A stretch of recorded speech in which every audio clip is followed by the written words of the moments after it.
Be there at sunrise, I was told. A few days ago, it would have worried me that I'd been waiting for 3 hours without seeing another human being.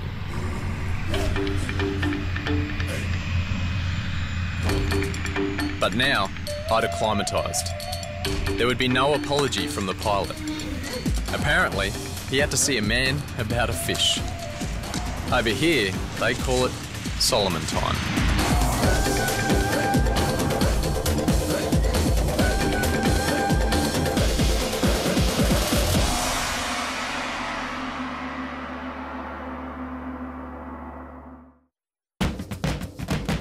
It's only a short flight from mainland Australia, but my plane landed 6 hours late, an unsubtle hint of things to come. I'm Chris Parsons, and like you, I've seen the dolphin show, sardined myself into the bus top tour, got the henna tattoo, and bought the t-shirt. And it begs the question, why do we fill the package deal peddlers' pockets and head to the same places year after year? It's important you know that I'm not a backpacker and I'm not a thrill seeker. I'm simply travelling the world in search of a more authentic holiday experience. My job? To write about what I see for a travel mag. My first stop, the Solomon Islands. It's fair to say the Solomons aren't at the top of many people's places to see before I die list. I immediately wonder why. This is the stuff postcard dreams are made of. Perhaps there's a perception that it's politically unstable, that a lack of big-name hotel chains may somehow equate to a lack of civility. Instead, I found a small but thriving barefoot tourism industry, where even the operators are pleased they're not on the mainstream map. Hotels and resorts don't have any personality anymore, and that is what I like to have here. It's small and it has a personality. But I was looking for more. When searching for a country's hidden treasures, there's no substitute for local knowledge. I latched onto an expat, an American scuba diver called Luke. Where's everyone going? Church has just gotten out, so people here are still pretty traditional and every Sunday go to church. Luke came here 2 years ago and fell in love with the village way of life. So people are quite shy and stuff, but it's been normal for like my neighbor will walk up to my house with a plate of food because I'm not married and say, oh, you don't have a wife, so, you know, we're giving you some food.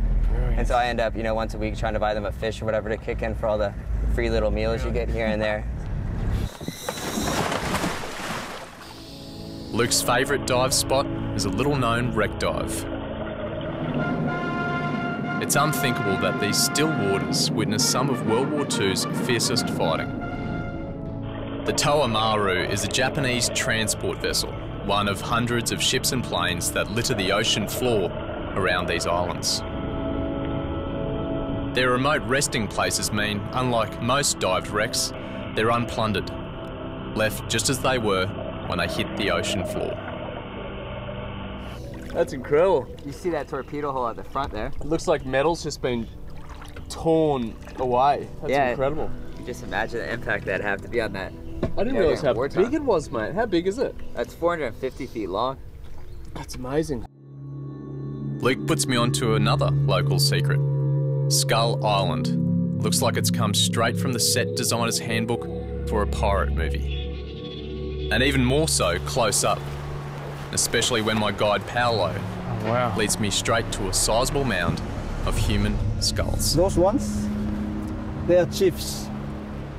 They're all the skulls of chiefs. Paolo tells me cannibals once roamed these islands. The feared headhunters collected their gruesome trophies, believing they gained power with every victim. And chop the heads off? Chop the heads off. In one chop? That is very frightening. The practice stopped with the arrival of the first missionaries in 1900.